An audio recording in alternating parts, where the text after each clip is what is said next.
We're here today to talk about the project, which is the evaluation of the North Brisbane Partners in Recovery program from the point of view of consumers and carers that have actually been on that program.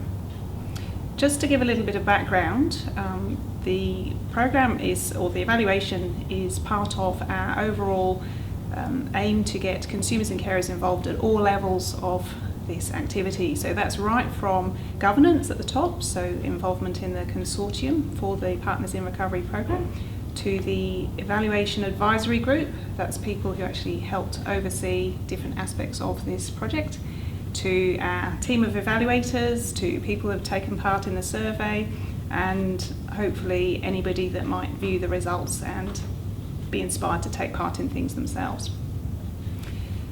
Now, we will be meeting the team shortly. Very proud of the team of evaluators. But again, a bit of background on how we recruited them. We actually were looking for people with a diverse range of skills, as well as the fact that they had living experience of mental illness themselves. And this has proven really useful from a range of different viewpoints. Firstly, that it gives a bit of credibility when actually talking to people that have been on the Partners in Recovery program. They can maybe relate to some of the issues that they're dealing with. Also, when it comes to designing parts of the project materials or processes, it gives a real reality check on the types of things that we're coming up with. And also, one of the goals was actually to build capacity in evaluator team members, so that they can go on and use those skills for future endeavours, whether that's for voluntary work or their own interests or other employment or whatever it is they want to do. So after recruitment, we inducted and trained the team, and that included not only normal induction but various team building activities and training in different evaluation tools and how to actually apply those tools. So before we get on to more information about that, we're going to cover 3 sections in this chat today. The first one is about living experience of mental illness, how the team actually worked with that. The second one is about the team itself, the growth of the team, collaboration, and a bit of excitement about what it was like building and working in that team. And the third bit is about the job itself, so the professionalism, the achievements, and all the things that go with that. So from that point, over to John. So, Katie and Emma, did you have any fears going into the job? I did initially, just the fact that it was a part-time job and the expectations that would be involved in that and turning up each day and things like that. But they were my initial fears. And for me, my fears started as early as the recruitment phase, that the information day I felt really overwhelmed and had made up my mind that I wouldn't be successful as an applicant, that my lived experience would be a liability rather than an asset. So, Rebecca, Emma, how do you feel that you were supported in the job? I think we were really lucky to get an awesome team leader. Claire has just been so supportive of all of us. We were lucky to have really flexible hours and times, which helped all of us if we had, different issues going on in our lives. We had regular debriefs where she made sure that we were going okay, and ongoing team meetings to make sure that we were all on the same page. That really helped. And also just something that she said, that people are their own experts, and she reflected that back onto us, so that really helped a lot. I really enjoyed the one-on-ones that we had with our team leader. It was a great time to touch base and to see how we were going. And I also liked, as a team, we brought in just check-in feelings time and at the end of each shift, and it was really great just to check in if you'd had a bit of a uncomfortable day or something. It was nice just to chat with each other to help each other. Excellent. Now, Steve. Yes. What kept you coming back, despite the workload and the volume of information? I guess I hadn't been in the workforce for a while, and when I started it was actually a bit daunting because it had changed a lot, political correctness and procedures and stuff which I wasn't used to. But once I saw the vision at the end of the tunnel, because I'm a very goal-orientated person, and I saw the direction I was going in, it was great. A lot of help along the way with computer skills. These three ladies all were fantastic in giving me support with that. And it's just, I'm one of these people, once I see the target where I'm going, I just head for it.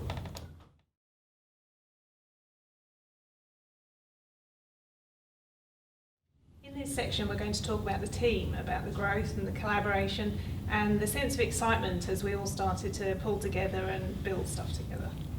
So, John, how's it been working in a team? Well, it's been a while since I worked in a team environment, so I was a bit concerned about how the dynamic would work out in an office environment. But it was all made easy by the fact that we were encouraged to set up some of our own structures as far as working out conflict resolution procedures and, team communications. It's really worked out to be a very cohesive team. I agree with that.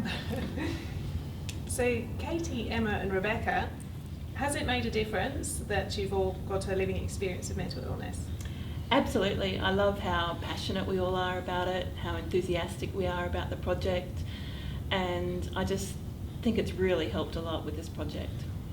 Yeah, for me, sharing the common thread of mental illness gave us an instant connection, and that unique bond has helped shape a team based in tolerance and open-mindedness.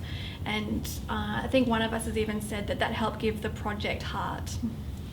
Yeah, I think also we don't have any stigma between us. There is that feeling that we are connected through a common bond.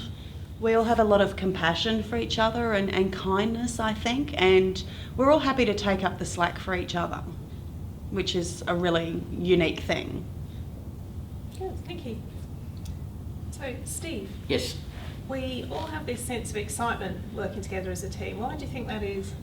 I think from the beginning it was fairly evident that obviously everyone was moving in the same direction, but we also identified different strengths for the whole project, and we could draw on each other for help and support in those strengths.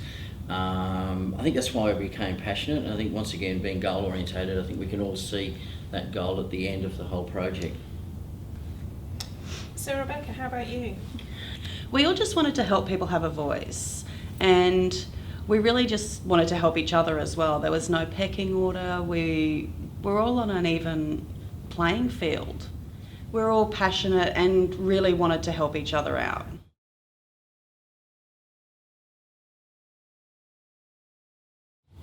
So this section is about the purpose of the project itself, the professionalism and the achievements that we've seen during the project. Emma, so what achievements have you seen during the project? I guess for me, the overarching achievement is that we all remain committed to the process, even with that initial overwhelm and with the realisation of the enormity of the scope of work that we needed to complete. We were initially thrown into an environment of uncertainty, and so we really needed to adopt a trust the process kind of practice, which then enabled us, with the support of an amazing team leader, to co-create on lots of different mini projects which were really catered to our individual but also shared strengths. I really liked it that because of our living experience of mental health issues, we were able to be really empathetic with our participants, and I think that really did contribute to a great result. Yeah, we had a few big achievements. Nicola was a really integral part of starting up a participant complaints flyer process through one of her one-on-one surveys. And also Steve was such an inspiration to all of us every single day, listening to him on the phone to our participants or organising rooms. His excitement alone was just amazing. He was just fantastic to listen to every day. And let's not forget Katie and Rebecca, who absolutely brought a professionalism and a proficiency in computer work that we all really relied on and were able to build capacity from. Thank you. Talking of which, Steve, in which areas have we actually built capacity? I think at the beginning, when I came for the interview, I actually thought I'd crashed and burned. And when I started, I could probably say there's a lot of things I never thought I could do. And now I can do. I hated Excel with a passion, which probably a lot of people do, and I've managed to get a handle around it, including, thanks to Katie, text wrapping. Now that is a big plus. And the other day, I'll just let everybody know, I deleted a column without losing everything. So that's an achievement for me. Excellent, thank you. Katie, how did the project develop further when the team came on board? I think it's been really great that we've been given the opportunity to co-create so many of the documents and processes with the team, with the project. For example, we documented a flowchart to make sure that at each section we had clear processes to follow, lots of spreadsheets to follow, and everything was well documented. Everyone knew at what stage what needed to happen. We've contacted over 600 people and we've had an enormous success rate in the questionnaires, and I just think it's been because of the clear processes we've been able to develop. John, what enabled you to work in a professional environment? Well, really it was, the word professional is very important because that applies to the people and to the systems that I'm working with. We started with a very comprehensive induction, and that really spelled everything out. We had a code of practice. We knew what our expectations were of the job that we had to do, and it really set us up to be a professional unit. Whenever I had a question, if there wasn't somebody on the team who could give me an answer, the staff at here has been wonderful. They will just help you to the nth degree.